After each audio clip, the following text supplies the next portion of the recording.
Good morning, everybody. My name is Martin Donnelly from ICL, and what I'm going to talk to you about this morning is the future of biologicals. Is that the future for horticulture, and what the future holds overall for our industry with regard to crop protection? So there's so many things going on today in the crop protection world for you as growers, and what you will find is you will be bombarded with many terminologies. Some of them you will understand what they mean, some you won't. I'll give you some examples. We have things such as biorationals, biopesticides, semiochemicals, so on and so forth. And what you have to do as growers is make sense out of all of this when you're using these products. So there's lots of information on the internet, lots of documented information, but can you make sense of it as a grower? The first thing you need to do is understand the product that you're using and why you're using it. That's not always simple. So the first thing to do is to create an IPM plan. Now that is something that now is a legal requirement under some legislation called the Sustainable Use Directive. Some of you may already know what that is. Those of you who don't, it can be easily found by going onto Google and just putting in SUD. It will then give you all the information you need to know on the Sustainable Use Directive. And this is now on the statute books in UK law and European law. So everyone should be following it. One of the things you would need to do, as I said, is create an IPM plan. The first thing to do is to go onto the NFU website, follow the link for IPM plan, and there you can download a template which you can then fill in according to the needs of your nursery and your staff. And what that then is, a blueprint for you to be able to use your IPM plan going forward according to what's best for you, not something that's off the shelf for somebody else. So once you've started that, one of the things you will have to do is start filling in how you control certain pests and diseases and which products you will be using. Again, that's a requirement. So how do you know what to do there? A good workman has a toolbox with the tools of the trade within it, and each tool will be used for a specific purpose. That is exactly the same for you guys. Like any workman, he needs to know which tools he's going to need for the jobs he's doing. That is exactly the same for you guys. So the first thing you do when filling in your IPM plan, you need to know what the problems are on the nursery. So you need to know about the pests, the diseases, and anything else that's a threat to your crop. So that needs to be down in the plan. Then each one needs to be tackled in the best way possible. And again, normally there's no silver bullet. So the way to tackle these problems will be multifaceted. You'll be using more than one product, i.e. more than one tool.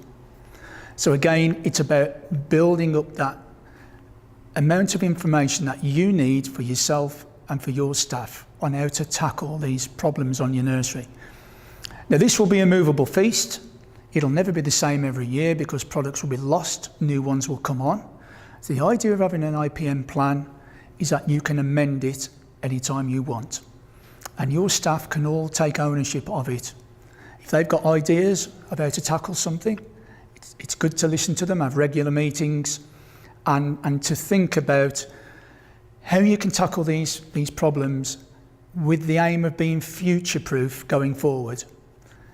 As I said, chemicals now are not going to be as available as usual. So we are looking at biological way forward. So every time you can use a biological product, that is helping you to future-proof your business. So the necessary knowledge you're going to need is quite extensive. So with any biological product, there's several things that you have to get right for it to work. So some of the things you'll need to know about is temperature, humidity, the way you apply it, anything that's on the label, whether there's an emu or whether it's on label. So all this information that you need to understand before you apply something needs to be in your IPM plan. And again, it's very important that you understand rates, You understand whether you can use adjuvants with these products, if there's any particular re-entry periods for them, again, if there's any emus, or if there's anything to do with danger to water or wildlife. All these things need to be down in the IPM plan. The reason for that is you can then consult it at any time.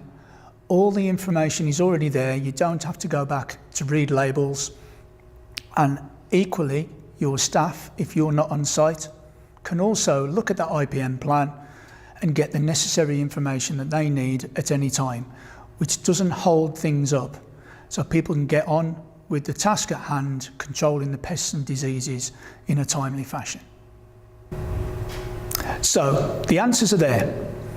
When you need information on these products, especially if it's the first time you've used them, obviously consult the label.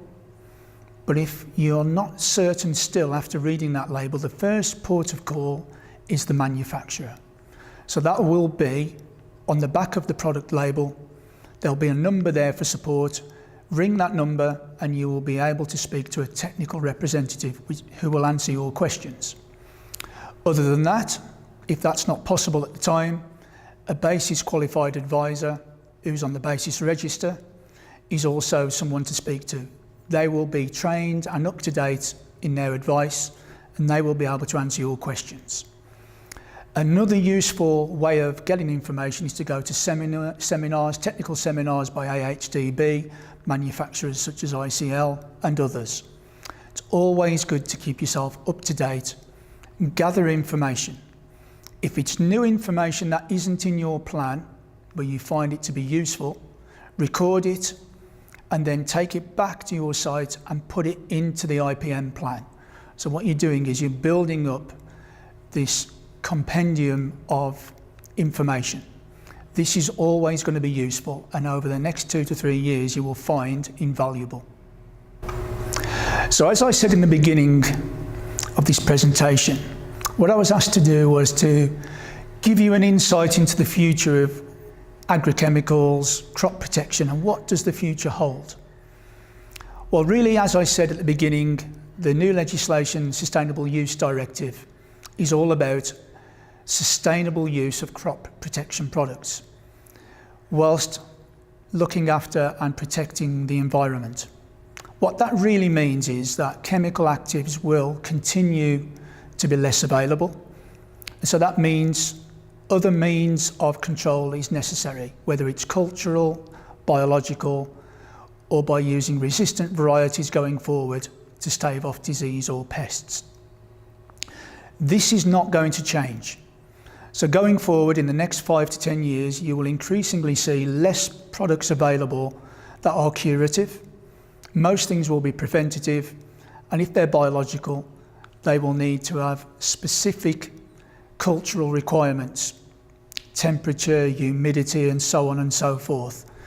If you start now building your IPM plan and utilising as many of these products as you can to gain control of the pests and diseases on your site, you will be ready for the challenges ahead. If you don't start now, what you will find is when you do have a problem and you haven't started looking after that problem preventatively, there won't be a curative option available to you, which may mean that your crop could be at risk. Now, there won't be any way around this. If the legislators have said that these chemical products are not going to be available, you won't be able to control that pest and or disease. What you may have to do is get rid of some or all of your crop, which is going to be very costly to your business.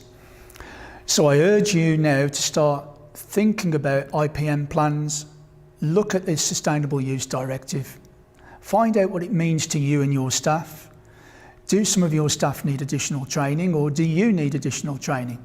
If that's the case, start now. Consult the plan on a weekly basis. It's a good idea to have staff training and staff meetings at least once a month, and their options and problems can come into the open. And if there's something that hasn't been controlled for a specific reason, then you can talk about the options, and maybe you need to amend again what's in your toolbox. Don't be afraid to take tools away if you don't use them, and don't be afraid to add other tools additional to the ones you already have if you think you're going to need them in the future. That's what any tradesman would do, and these are the tools of your trade.